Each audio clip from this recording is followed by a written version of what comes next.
Hey, what's up, Casey? Howdy. Hey, man, I got a question for you. Yeah. You're stranded on a deserted island for 3 weeks. Who from Max Amps are you bringing along?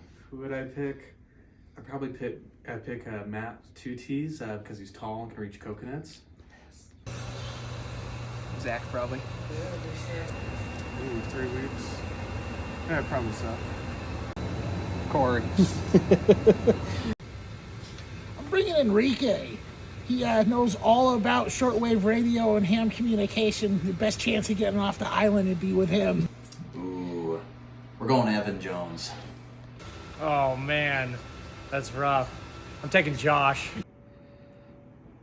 On a deserted island, who's gonna do the most things and let me do the least amount of things? I'm gonna go with Evan. Chris. Chris, it is. Chris is a positive attitude person 24 hours a day, and that's more valuable than any tech skills or anything like that. I'll probably take Evan. If I get tired of him, then he'll be lean meat.